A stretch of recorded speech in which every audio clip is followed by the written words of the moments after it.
Hola, and welcome to Spanish Answers, a podcast that gives you unas llavitas claves as you unlock your Spanish language adventure.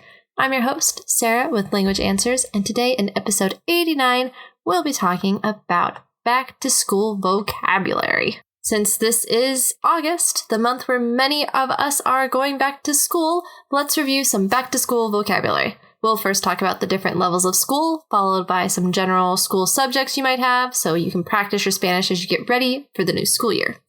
And the story format seems to be working well, so we're going to stick to that again for this episode, and we will also finally begin our cultural tip on Honduras. So, let's begin!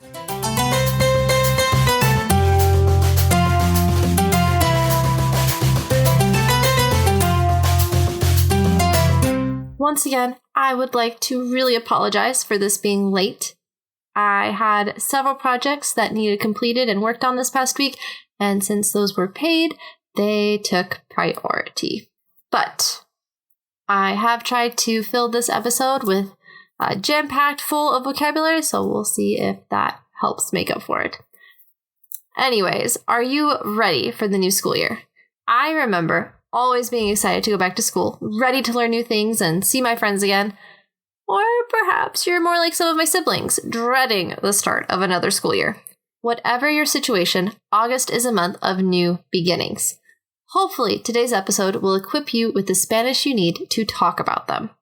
So first, we'll start with education levels. Now, as with other story-formatted episodes before, I will read through the story or the paragraphs once, and these will include the English translations. And then on the second read through, I will not have English translations or helpful tips and whatnot. And during the second read through is when you can listen and see how much Spanish from the first time you absorbed. So let's go ahead and start. It can be difficult to translate between the different levels of education in the United States and in other Spanish-speaking countries, since the various systems don't necessarily follow the same rules. For example, Spain's education system has required attendance for educación primaria y secundaria, or primary and secondary education, which would look like our primero a sexto grados, so first through sixth grades, and séptimo a décimo grados, 7th through 10th grades. After that, Spain has two options students can take. The first is el bachillerato, which is kind of like el undécimo al duodécimo grados, or el undécimo al duodécimo grados, 11th through 12th grade. Sorry, got that Castilian lisp there. Décimo. Anyways, it kind of feels like 11th through 12th grades in Los Estados Unidos, the United States, but with the specific goal of taking the selectividad exam to get into a university. Or students can go to option number 2, ciclos formativos, which is basically vocational training. The first grado medio would be like 11th through 12th grade, but with a focus on vocational skills. And then they can choose to take an extended 2 more years, grado superior, if they want. And those who have their bachillerato could even take that. Side note here, there is a growing movement to promote and highlight la formación profesional, vocational training here in the US, which I think is awesome. Definitely need more vocational training here in the US.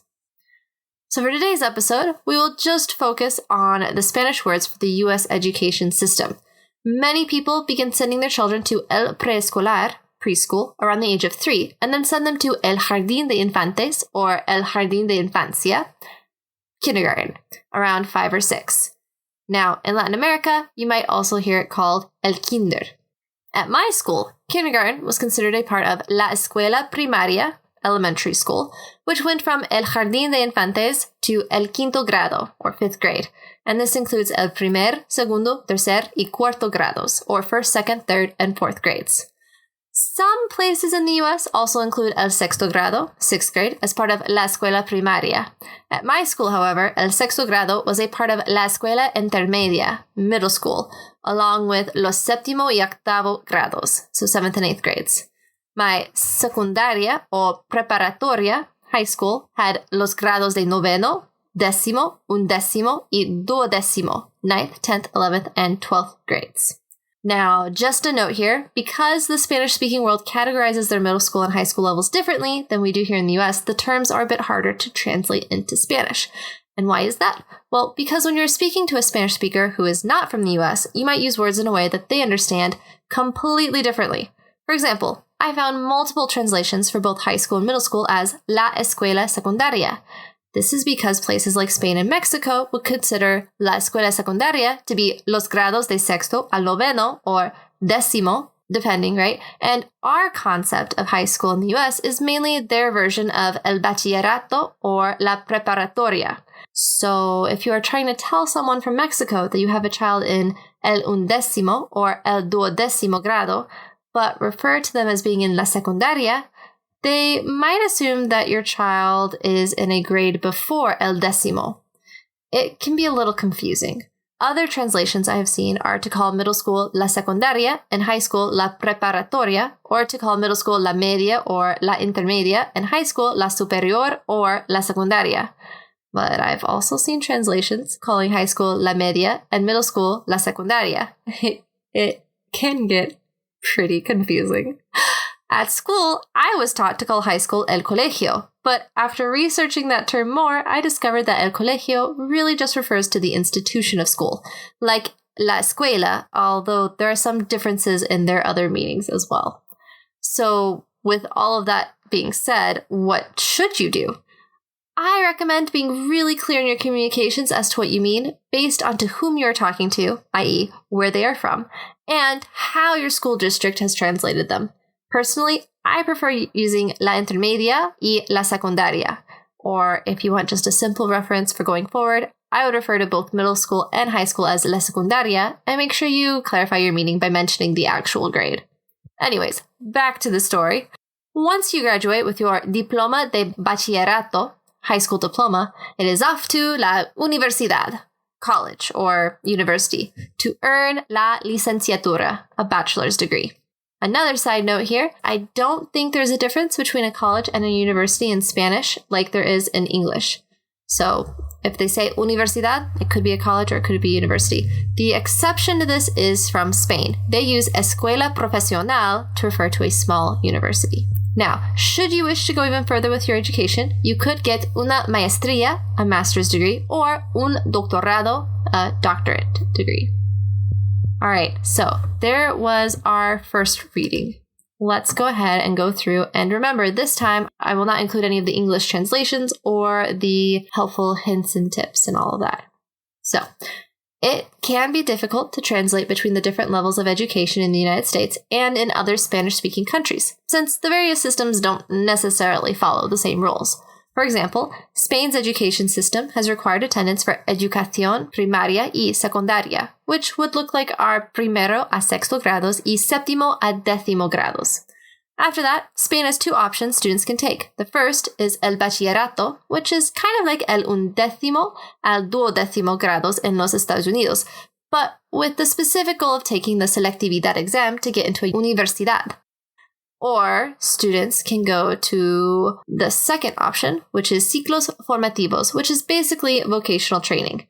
The first grado medio would be like el undécimo al duodécimo grados, but with a focus on vocational skills. And then they can choose to take an extended 2 more years, grado superior, if they want. And those who have their bachillerato could even take that. So for today's episode, we will focus on just the Spanish words for the U.S. education system. And I will try not to slip into the Spanish, the Castilian accent, but it is difficult when you're talking and just thinking about Spain not to do that. Anyways, many people begin sending their children to el preescolar around the age of 3, and then send them to el jardín de infantes around 5 or 6. At my school, el jardín de infantes was considered a part of la escuela primaria, which went from el jardín de infantes to el quinto grado. This includes el primer, segundo, tercer, y cuarto grados.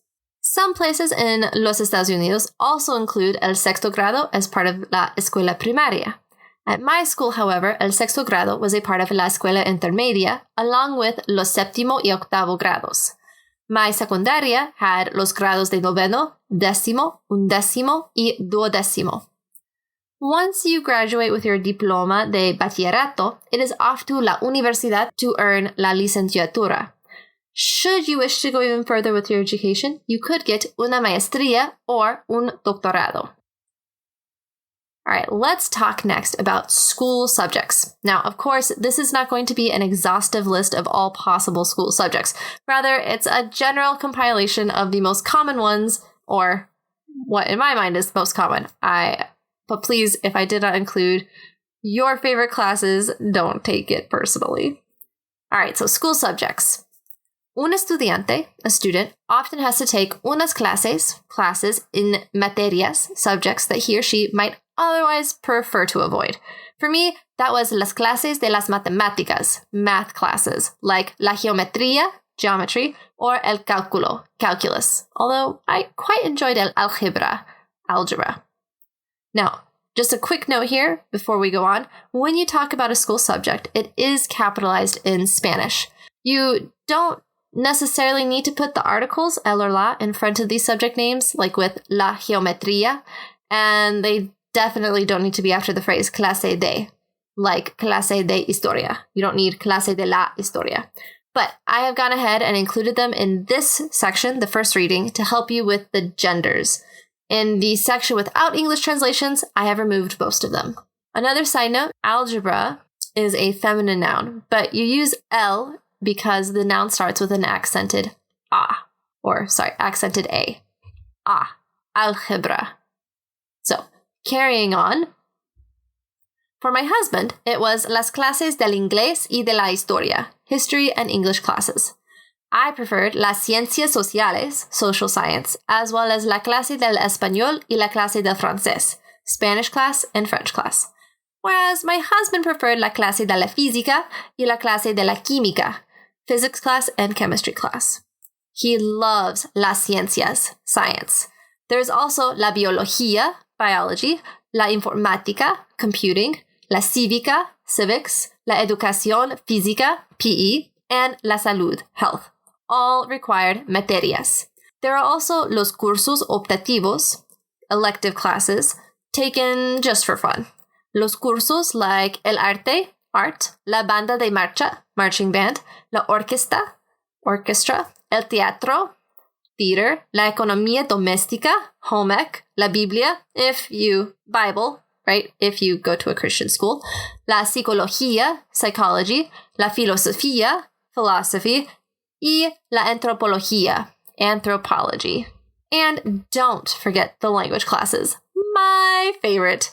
If I could have, I would have filled my schedule up with every language I could think of. Alas, my school only had el francés y el español. It wasn't until college that I got to dabble in el alemán, German. Many schools also offer el chino, Chinese, el latín, Latin, la lengua de signos americana, ASL, or American Sign Language, or el árabe, Arabic. Other courses I enjoyed as un estudiante universitario, an undergraduate student, included my cursos de negocios, business courses, like el derecho comercial or el derecho comercial internacional, business law or international business law, and la publicidad, marketing. I did not enjoy la contabilidad, accounting. I spent a lot of time in las aulas or las clases, classrooms, with los escritorios, desks. Another side note, you might also hear in South America and Mexico el salón or el salón de clases. My husband took la química orgánica y la química inorgánica, organic chemistry and inorganic chemistry, and spent a lot of time in los laboratorios, laboratories.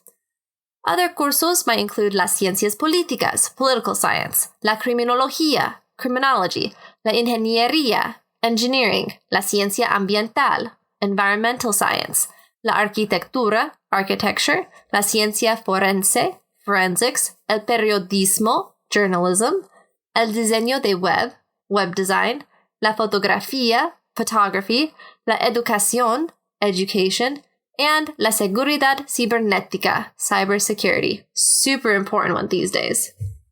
As una estudiante graduada, graduate student, I was able to take cursos en la traducción y la interpretación, so translation and interpretation. I really love learning. I don't currently miss los papeles o las pruebas, papers or tests, especially los exámenes parciales y los exámenes finales, midterms and finals. I also don't miss the late nights, dragging la mochila, backpack, to la biblioteca, library, to estudiar, study, and hacer tarea, do homework. I prefer el horario, schedule, that I have now. But I do miss the thrill of los libros de texto nuevos, new textbooks, and new materias. Who knows? Maybe someday I will call myself una estudiante de posgrado, doctoral student. Maybe. Okay, so let's go ahead and read through a second time. And again, this time without English translations or tips and hints. Un estudiante often has to take unas clases in materias that he or she might otherwise prefer to avoid. For me, that was las clases de matemáticas, like geometría or cálculo, although I quite enjoyed el álgebra. For my husband, it was las clases de inglés y de historia. I preferred las ciencias sociales, as well as la clase de español y la clase de francés, whereas my husband preferred la clase de física y la clase de química. He loves las ciencias. There's also biología, informática, cívica, educación física, and salud, all required materias. There are also los cursos optativos, taken just for fun. Los cursos like arte, banda de marcha, orquesta, teatro, economía doméstica, Biblia, if you go to a Christian school, psicología, filosofía, y antropología. And don't forget the language classes. My favorite. If I could have, I would have filled my schedule up with every language I could think of. Alas, my school only had francés y español. It wasn't until college that I got to dabble in alemán. Many schools also offer chino, latín, lengua de signos americana, or árabe. Other courses I enjoyed as una estudiante universitaria included my cursos de negocios, like Derecho Comercial o el Derecho Comercial Internacional, and Publicidad. I did not enjoy contabilidad. I spent a lot of time in las aulas or las clases with los escritorios. My husband took Química Orgánica y Química Inorgánica and spent a lot of time in los laboratorios.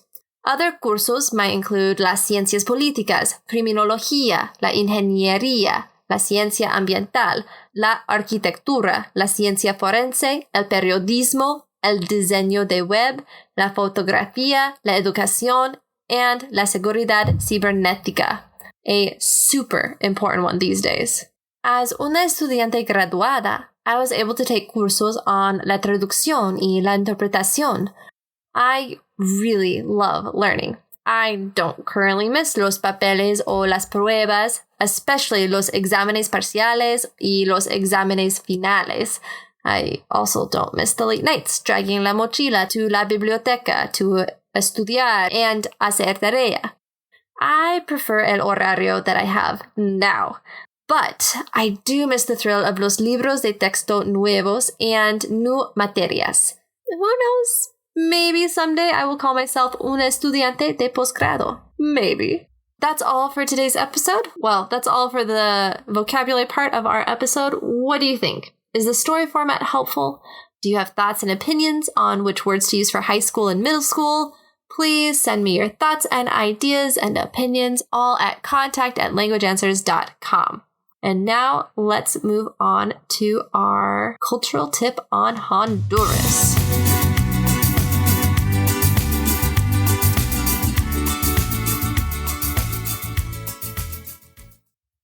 So, today's cultural tip will focus on some basic country facts. Honduras' official name is República de Honduras, or the Republic of Honduras.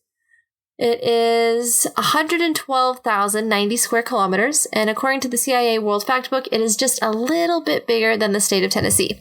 It is divided into 18 departamentos, or departments. Location: it is located in Central America, right above Nicaragua and to the east of Guatemala and El Salvador. A small part of its western side touches the Pacific Ocean, but most of its ocean-facing borders are along the Caribbean Sea. Its government is a presidential republic, just like with the Dominican Republic. So the executive branch is not accountable to the legislature, and the government is elected directly by the people.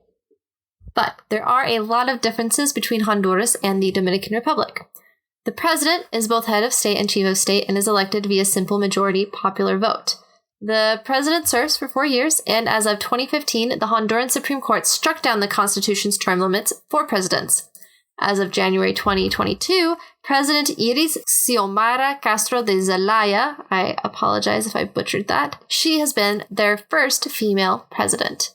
There are 3 vice presidents and a unicameral National Congress, Congreso Nacional, made up of 128 seats. So members of Congress are elected directly by, at least according to the CIA World Factbook, quote, closed party list proportional representation vote, unquote, for 4-year terms.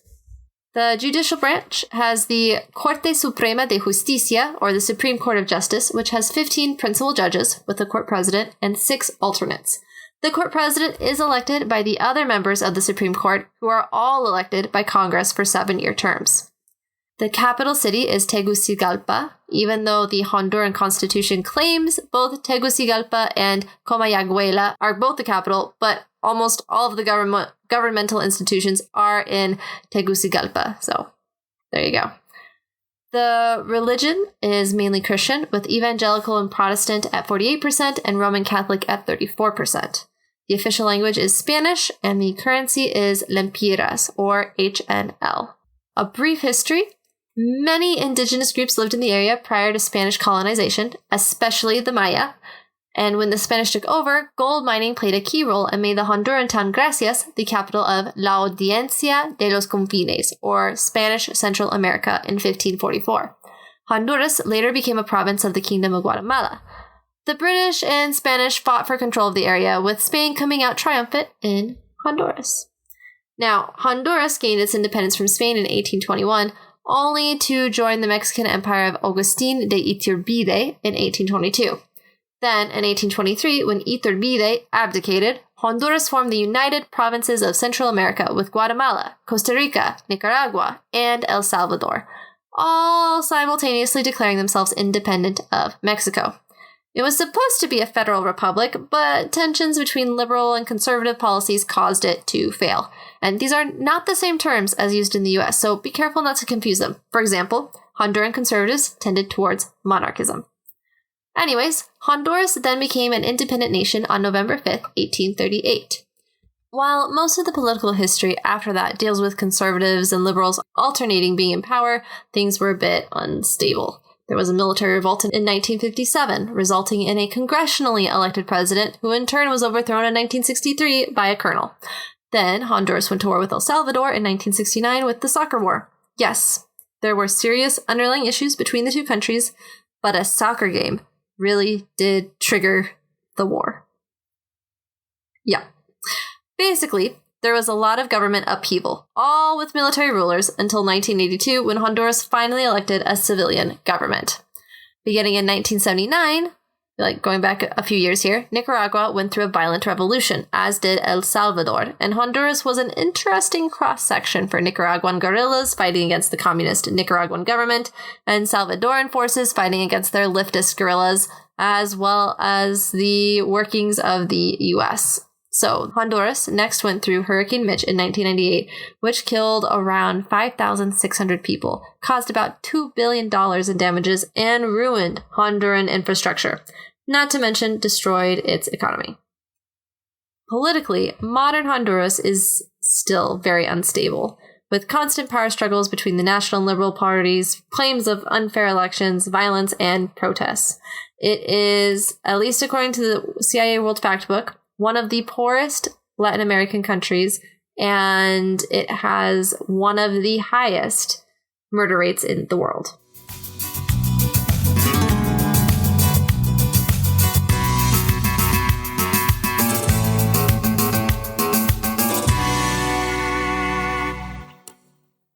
And that's all for today. Thank you so much for listening and for your patience and understanding.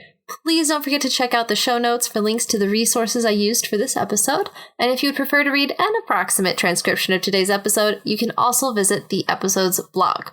I would love to help you on your Spanish journey. So if you have any questions about today's episode, or even just on Spanish culture or grammar, you can reach me at contact@languageanswers.com or visit my website for more information. I can also be contacted regarding my services for Spanish to English translation, English technical writing, editing, and content creation, or even language consultations and tutoring for you or your business. Remember, learning a language is a lifelong journey. So please, aprovéchalo, disfrútalo, y compártelo. I will see you in 2 weeks. ¡Hasta luego!